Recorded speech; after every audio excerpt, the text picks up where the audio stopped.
Good morning, good afternoon and good evening from wherever you may be in the world, and welcome to the finale here at Mantorp Park. I'm as always joined by Fredrik, founder of the series. Fredrik, last round, kind of sad it's already ending, but we've got a great championship fight on the line.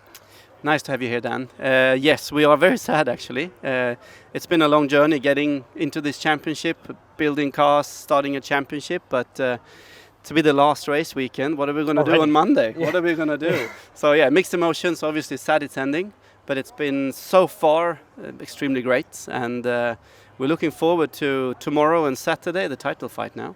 Yeah, we've just had a photo shoot, incredible photos, I wasn't in it. Of course, else the photo wouldn't stick. Anyways, we've got a great group of drivers behind us. Let's just go in and see who we can find. Should we? Yeah, we should. Who should we Elias. talk to? We should talk to Elia sawdustam. Middle. Somewhere in the middle. Second in the championship, it's the final round, Mantorp Park. I mean, you are 17 points behind. 16 points behind in the championship. Obviously the goal is to win, but how?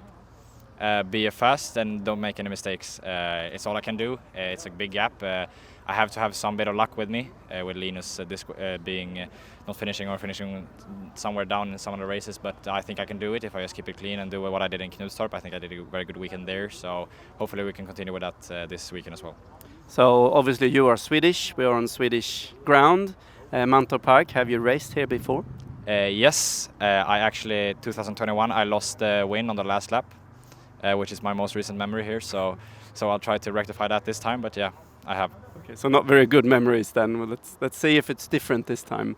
And weather-wise, it's looking promising. Do you have any guests? How are your feelings going into the last race weekend of the season? Yeah, we have a few guests going in here. So I think it's going to be one of the best events of the year, apart from maybe the Nürburgring, which is also very cool. But I think, here, Grand Finale is always the biggest Swedish event, I would say, especially with now Marcus being here, which is a very big occasion in the 500 winner. I think it's going to be great, and I hope it's going to be a good weekend. Have you done any other unusual preparations, or you've done your normal work before the weekend? I've done a bit more than normal, of course, but I've done my work. I've been thinking a lot. I've been planning ahead a lot, and I think it'll work out. Well, we're keeping our fingers crossed. Got one final question.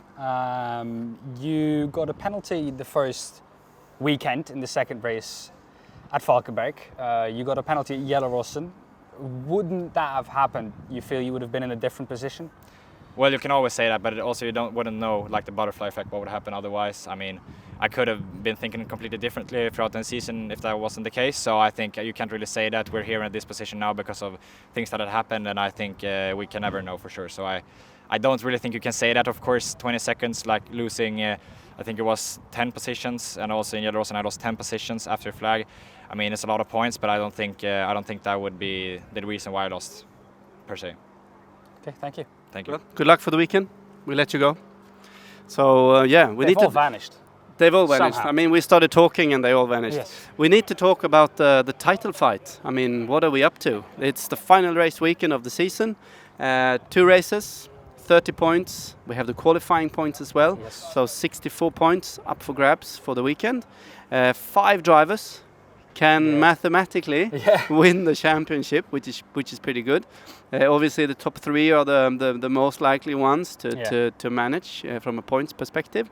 Elia sawdustam, that we just talked to, he started the season off very strong with a victory in race 1 at Falkenberg, leading the championship going into race 2. Obviously had some penalties and some. Do you remember who that penalty was with? Ellis? No, I don't remember. It was with I don't remember. Shinmark. Okay. Rejoined the track, and with that, Måns Tallin. Måns Tallin, yes. Even I was wrong. Stand to be corrected. Anyways, he came back onto the track, and from his previous experience, he thought he was in the middle of the car. But actually, in these cars, you're sitting on the left-hand side. So he thought he had a bit more room on the right-hand side than he actually did. And that, well, resulted in contact, eventually giving him, I think, a 20-second penalty, which, looking back at it, is the right decision. Yeah, that dropped him a lot of positions, basically completely to the back, all points negated. I mean, he's learning from that. Yeah. I talked to him after that, and I remember him saying, well, I have to learn from this, and certainly he did. Going into race 2, Oschersleben in Germany, Elia Spezia. obviously being in the top, Yeah. gathering the points, grabbing the championship lead. He kept the lead also over the Nürburgring weekend. That weekend, though, we have to talk about Linus Granfors because that was a dominant performance. Pole position, win in race 1 and the win in race 2. Couldn't have gone any better for him there. Yeah. And also in very tricky conditions with heavy rain, as we had in Germany, obviously in front of the big crowd. And that's where Linus Granfors sort of, gained momentum in the championship points. Then we went to Gelleråsen in Karlskoga, and Linus Granfors again did a few good races, had victories, and took over the championship lead, basically. Yep, that's where it happened. Ellis had some problems, a puncture. Going into Knudstorp, Ellis again had another puncture, which allowed sawdustam to climb up to second, and Linus extended his lead a little bit. Probably delivered us one of the funniest moments of the season, maybe. Ellis, when he came back into pit lane, was so mad. He slammed the steering wheel. And I think Emil, the engineer, got into the car and was like, what's happening? Is the steering column broken? Is the steering wheel broken? Got back here into the pit box, and actually, turned out, it slammed the wheel so hard, the wheel was bent. I think one of the funniest moments of the season. Not for Ellis. Not for Ellis, yeah. of course. I'm happy we had a spare steering wheel with us, actually, so we could change it. So it obviously going into this weekend, that's the top 3. We have some dark horses behind that as well. That's Enzo Hallman, Engström, that can be in the top. And if all stars align, there is a mathematical chance that they can clinch the championship. And being here at Mantorp, obviously Mantorp Park is one of our biggest, one of our most used racetracks. We always do the final race of the year here at Mantorp. It's a tradition to do. It's close to Stockholm, it's close to Linköping, always a big crowd. And obviously being the title decider, there has always been dramatic races here. Yes. So I am expecting nothing less than excitement. Excitement. Maybe a bit of chaos in there. Probably a little bit of chaos. It's a track, it's pretty wide. We have turn 1 is a really quick left-hander. It's wide, then it tightens into Parisen, as we call it, with a tight right-hander, and this is where the magic happens normally in lap 1 of the races. So let's see. I mean, obviously we are doing everything we can to help the drivers, to guide them. You cannot win this championship in turn 1, everyone knows, but everyone also wants to be the first one into turn 1. Yeah. So we've had a few seasons. We have our media manager behind us. He knows all the statistics, and I just in my head remember one year where there was 4 or 5 BMWs that could win the championship, and there was a Volvo in the back that probably could not win the championship. But in turn 1, all BMWs were in the gravel trap, and the Volvo won the championship. So he could win the championship. Yeah, his eyes are rolling in the back now. So was it you by any chance? No. Okay. I was not involved. I was a spectator. Yeah. So anything can happen. Yeah. I'm looking forward to that. Yeah. We've also expanded to 19 cars this weekend. Let's walk over to our chassis number 20. It's a beauty. Tell me though, chassis number 20, 19 cars. We're missing a number somewhere. We are missing chassis number 1, which is the test car. So it's over there. This is the 19th production car that we have built. We assembled it in the last 2 weeks from a bare chassis. I mean, we've done 20 now, so we know how to do it. We're pretty quick. You've made it nice and easy for us. A second LRT NXT car in the field. Exactly. The other one driven by Måns Dahlin, I think. So yeah, it's going to be. Yeah, and we said we had the car, we had everything. We thought we would need more spare parts and costs than we actually did, so we were like, let's use it. So we've assembled it, we've put it together. I called my good friend Sebastian Serban from Romania, who races a Mini Cooper SE electric road car in hill climb. And we had a chat at the beginning of the year, and I proposed to him to come and join, and of course he wanted to. I don't think he hesitated when he got that phone call. So he's actually the 8th nationality we are having this season in our championship. So that's also pretty exciting. Yeah. I could see they have not put his Romanian flag up yet at the track, so we have to remind them to do that. But all other nationality flags are up there at the moment. They have got the food flag up. We get food in the tent. What's for serving this weekend, you know? I mean, we are in Sweden, So I presume we are having meat and potato. I see 3 drivers standing over there, one of them being a championship protagonist coming into this weekend. Elia Spezia is one of them, together with Graham Hofmans and Philip Bartos. Let's go and have a chat to all 3 of them. Yeah, let's have a chat with I know the boys. that Graham wants to run, but all 3 of you in the middle. All 3 of you. We're the kids in the back of the class throwing the paper balls at the teacher. That's the international. We're the international crew. The little pocket of craziness. You're looking extremely good, I must say, in your OMP racing gear. I hope you're feeling comfortable. Fabulous. They're comfy. Graham, your first year in racing, your first year in cars. Yeah. You made some mistakes with push to pass and some other things. Just quickly say something about the year and what you expect from the final race weekend.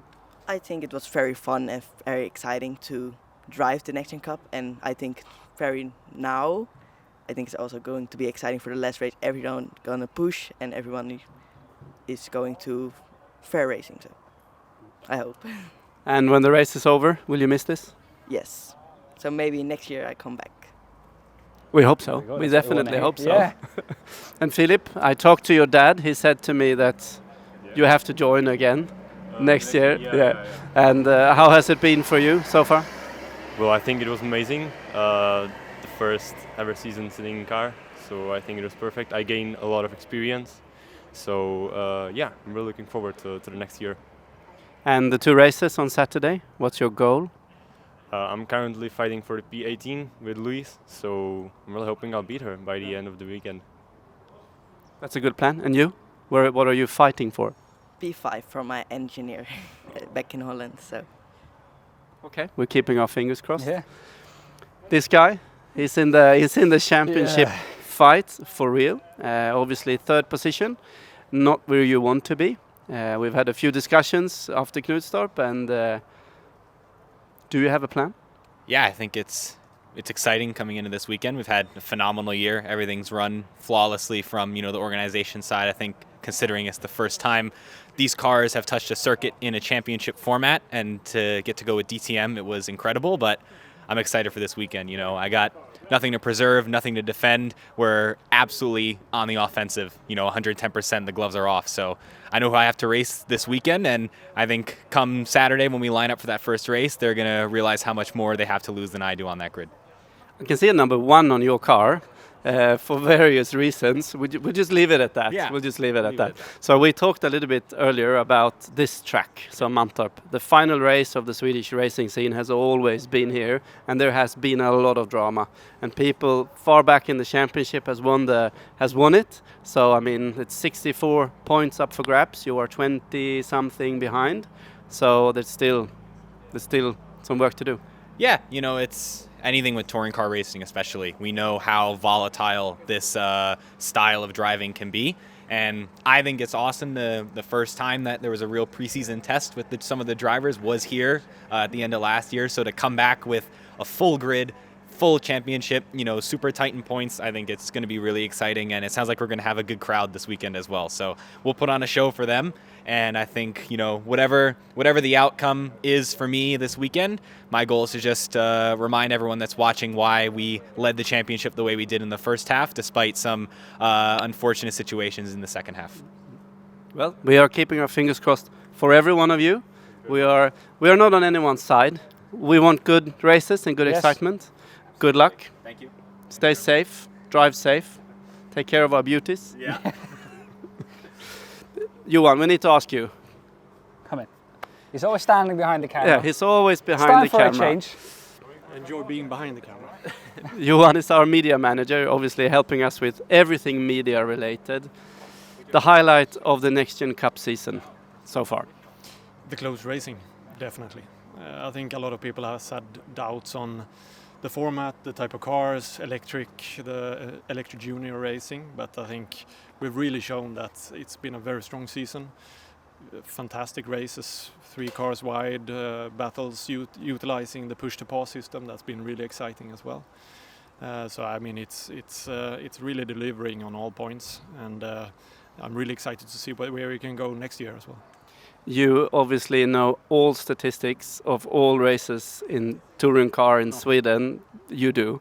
You even even has a web page with all the statistics. I think a lot of people know about it. You've seen the most incredible things here. What can we expect from these 2 races? I expect that we see exactly the same. I mean, Mantorp is classic ground, as you've said, for final races. There is plenty of overtaking opportunities. We'll get a big crowd here. It's a close championship fight this weekend, so I expect that we see some fireworks this weekend as well. Thank you, Johan. I'm not going to be too hard on him though. You're not done yet. 2 questions. I want to hear predictions. I'm not going to be too hard. I'm only going to go for qualifying. Who do you think is going to take pole? Actually, I don't know. It's going to be really close, but I'd guess. I don't want to name a specific driver, but I'd say that it will be someone outside of the top 3 in the championship at least. That's as far as I go. Last question, and then we can let you go. You can go and eat. How annoying are we to work with? Very. There you Let's go. leave it at that. Now go. Now go. Now go. Well, Fredrik, a successful first day here. Everything's looking beautiful for the people that are coming tomorrow. We're expecting, I think, a record attendance here in the paddock, if I'm correct. If we only look at Hancock, I think they bring, what, 100 plus More than people? 100 people just from Hancock, yeah. So a lot of our partners are obviously bringing most of their customers and employees to this race weekend. It's the final time or the last time to gather everyone and enjoy this. So we've had a lot of people over the season, but this will be the big one. Traditionally, we have a lot of people, also normal audience, fans, attending this weekend. Yeah. For tomorrow, practices, 2 practice sessions, as we did at Yellow where this format debuted.